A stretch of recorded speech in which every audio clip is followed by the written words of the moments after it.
Howdy folks, Jambareeqi here. So the first ever film I reviewed on Puppet Panic was Muppets Most Wanted, and ever since I covered that film, people have been curious about what I think of the movie that came before it, The Muppets 2011. So after a long time, I'm finally gonna talk about this movie. Walter and his brother Gary are very close and share a mutual love for the Muppets. But Walter is the bigger fan. One day Gary and his girlfriend Mary plan to spend their anniversary in Los Angeles. But Gary also surprises Walter with tickets to the Muppet Studios. So Walter tags along for the trip too. While at the Muppet Studios, Walter overhears Statler and Waldorf explaining the contract to shady businessman Tex Richman, who wants to drill oil where the Muppets Theatre stands. Walter explains the situation to Gary and Mary, and everyone tries to convince Kermit the Frog to do something.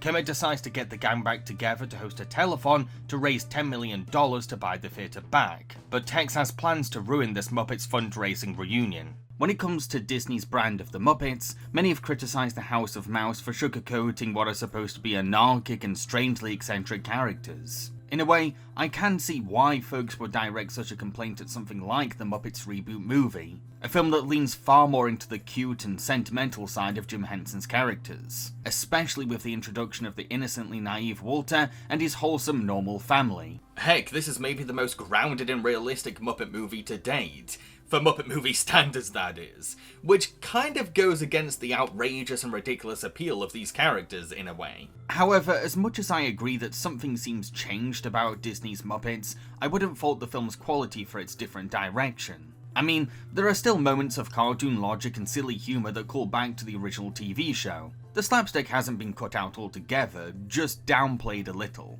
Let's also not act like the Muppets films have never had a soft tender side before either. Look at the Muppet movie, the first film in the series, which had quiet scenes of self-reflection and a message of hopeful optimism. Disney didn't need to add too much sugar to make this franchise sweet, folks. Yes, the Muppets 2011 plays things quite safe and rarely lets these characters be daring. But I want to be fair and give credit where it's due. You see, after watching this film specifically for this review, I started to better appreciate the substance behind it and how consistently its themes are pulled off. One of the film's biggest messages is finding the real you and valuing yourself as a person. Walter is someone who idolises the Muppets with earnest love, so much so that he brings them all back together with sheer committed support. But when asked to personally help out with the telethon, he's lost in finding his own talents, because he's dedicated so much of himself to simply being a devoted Muppets fan. Sometimes we become so infatuated with the heroes that inspire us that we forget to realise that we are just as mortal and full of potential as these stars. Walter must come to realise that he can hold a candle to these entertainers he looks up to. By the film's finale, he finds that skill, something that's foreshadowed earlier on. Dun, dun, dun, dun.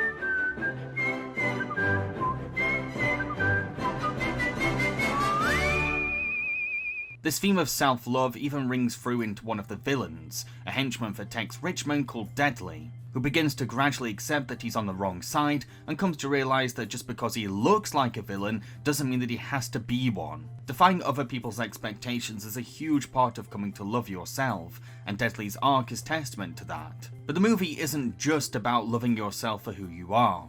It also has mirrored subplots that explore the importance of showing love to others and letting loved ones feel appreciated. Both Kermit and Piggy and Gary and Mary are facing relationship problems. Gary is too invested in coddling his brother to pay attention to Mary, while Kermit is too afraid to express himself to let Miss Piggy feel wanted. These two men have to come to terms with these personal flaws if they want to stay with their partners. Strong romantic bonds are founded on communication and appreciation. I also really like how the development of Gary and Mary's relationship inspires Kermit to try harder with Miss Piggy. I realized you don't let the most important person in your world slip away.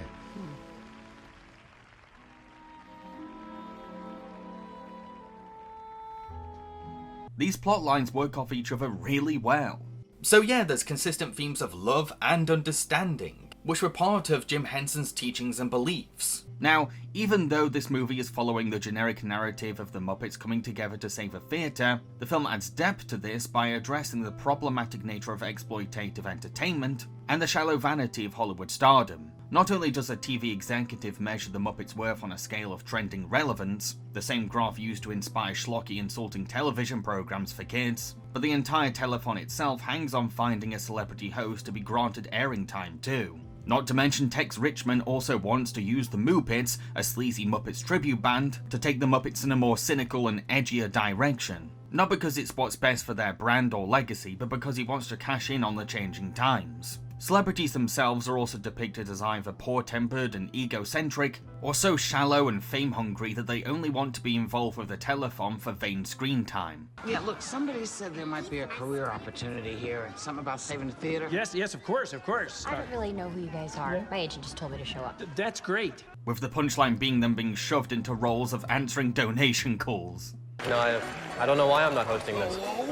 I think this movie does a pretty decent job of using its story to satirize the very environment that made the Muppets famous, deconstructing the notion of fame to show that entertainment, at its heart, is about making people laugh and smile, not to feed vain celebrities' egos or make easy money through cheap cynicism. So, some may argue that this film is pandering to audiences through nostalgic callbacks, and while there is a case for that when this movie is mainly centered on reviving a beloved childhood favourite TV show, I think it's an accusation that ignores one of the film's biggest charms, that being Walter as a fanboy. Walter is the perfect character for Muppet enthusiasts to connect to. The film not only validates his fandom by framing him as genuinely sympathetic, Please, Kermit.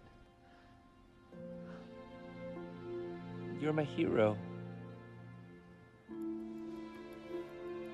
You're on my watch.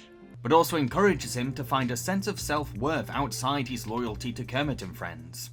You always believe in other people, but that's easy. Sooner or later, you gotta believe in yourself, too. Because that's what growing up is. It's becoming who you want to be. Walter is the heart of the movie, and someone for the target audience to deeply resonate with. Sure, I bet an arm and a leg that Disney only greenlit this movie to exploit sentimental Muppet fans. It's Disney after all. But the writer's decision to include Walter brings some legitimate sincerity to the screenplay. I'm sorry. This is Gary and Mary, and this here is Walter. He's a personal friend. Yeah. The film goes for a very self-aware sense of humour, just like the first Muppet movie. While I like that the film is paying tribute to its cinematic roots, a lot of these meta jokes and fourth wall breaking gags have become pretty old and overdone by 2011. From poking fun at travel map sequences in films, to how music montages help pass the time in a story. Despite that, the movie managed to get quite a lot of belly chuckles out of me. I didn't find myself laughing at every single gag, but there's enough good jokes here to make the film a decent comedy. I think the comedy excels the most when the movie just lets the Muppets be themselves, and the film simply leaves them to their own devices. Now drop! Drop! Now drop! Drop! Now drop! Now drop! Now drop! Now drop! Then we have the movie's villains. Tex Richman is an intentionally over-the-top caricature of greedy businessmen. He does have his memorable moments, like an out-of-nowhere rap, and his crazed determination to end the telethon in the finale. However, there's something missing about him, with actor Chris Cooper having to provide most of the character's charisma. You're dead! And I just come to bury you. I'll admit that I mainly enjoyed his interactions with his henchmen Bobo and Deadly, but that's because these two Muppets work so well as comedic minions. The Muppets got back together? Oh, remember? Together again. Oh, gee, it's good to be... Gentlemen, please! This movie is also a musical, with songs by Bret McKenzie of Flight of the Conchords. Life's a Happy Song is a cheery number that sets up how blissful and perfect life is for everyone. It's a very catchy song that'll certainly lift audiences' spirits.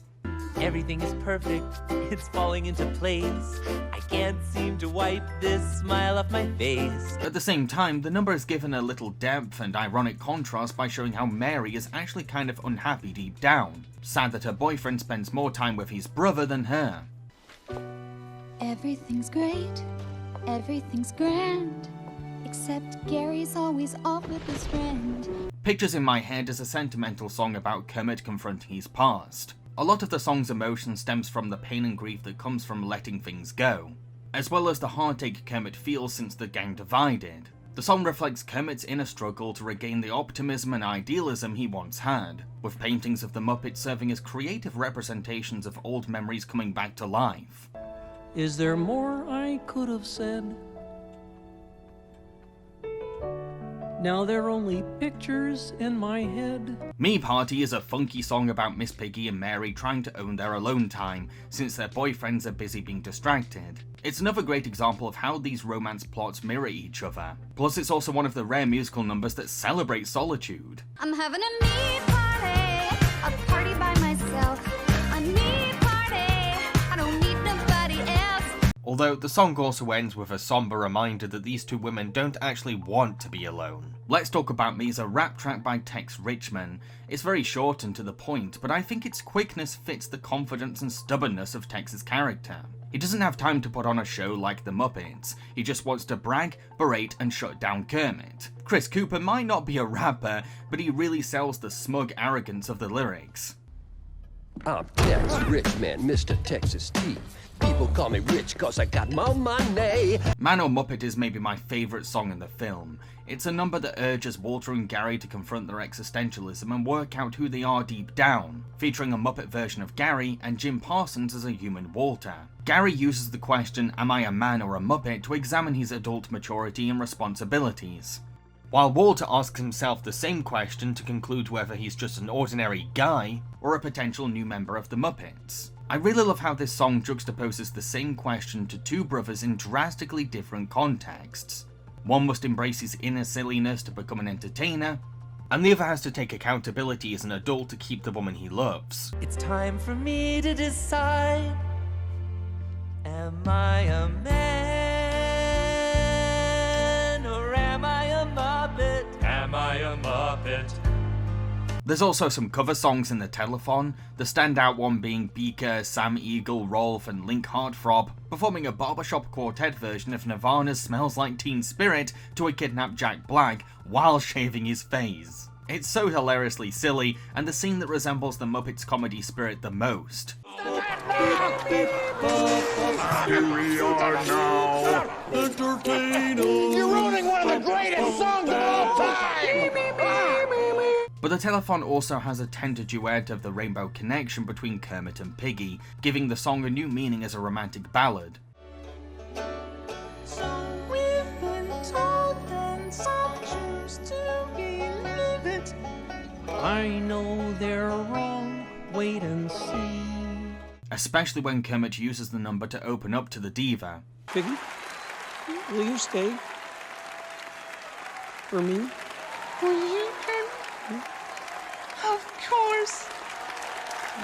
Now, if I was to make one major complaint about this film, it would have to be its flawed ending. So, just before the deadline, the Muppets hit close to $10 million. But Tex cuts the phone line before more can be donated, and Fozzie accidentally knocks the numbers down even lower. After the telethon fails, Kermit gives a speech about overcoming failure, but his sentiments are undermined when the Muppets leave the theatre to a cheering crowd, and Gonzo accidentally knocks out Tex Richman, which makes the villain change his mind and return the theatre to the Muppets. The end? It's a very clunky and rushed conclusion that's mainly shown in the movie's credits through newspaper headlines. What's sad is that the original ending, which got cut from the film, is actually a lot better. In this original version, the Muppets still don't hit their goal, but Waldorf and Statler throw down $1 from their balcony. Not only does this redeem the two hecklers after they helped Tex Richman at the beginning of the movie, but it also shows how compassion can help someone's failure. Also in this original version, it's established that the Muppets came to perform at Tex Richman's birthday party as a kid, but he couldn't find it in himself to laugh at the Muppets. So he lost out on the gift of comedy and ended up resenting the Muppets. This original ending still had Gonzo accidentally hitting Tex with his bowling ball, but then the movie cuts to Tex in hospital, and for the first time ever, he laughs.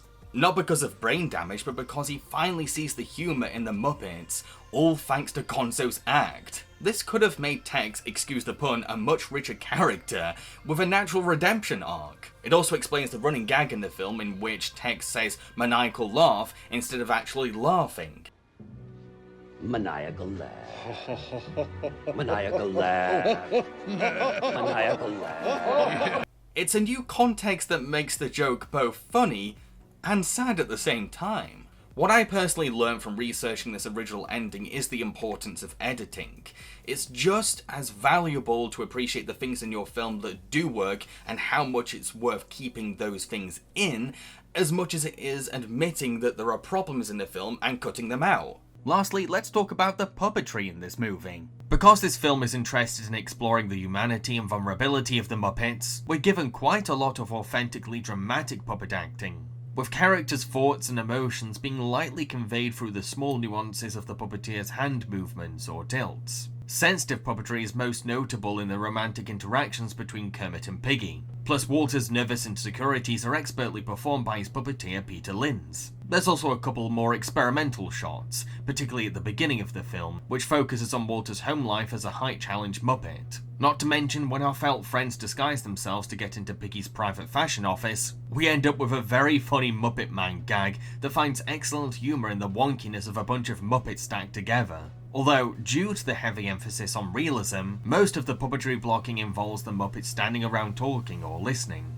and you'll have to wait until the telethon performances to see them all being more physically active. To conclude, the Muppets 2011 has some well-knit themes about love, charming callbacks to the classic show, catchy musical numbers with purposes in the story, and laugh-out-loud moments. Plus the movie's satire of the entertainment industry, deconstruction of celebrity worship, and ode to the gift of comedy all add something special to the generic save the theatre premise. However, the scissor-happy editing cuts have resulted in a film that's lacking in places. After learning about the changes to this film, I'm constantly reminded that there was a better movie here, and the final ending we're given is kind of insulting to say the least. So what do you think of the Muppets 2011? Let me know in the comments section below, and don't forget to click that like button. Maybe also subscribe to my channel, and if you'd like, you can make a monthly pledge to my Patreon in return for awesome rewards. So what am I going to be reviewing in the next episode of Puppet Panic? Well, I think it's about time I finally covered where the wild things are.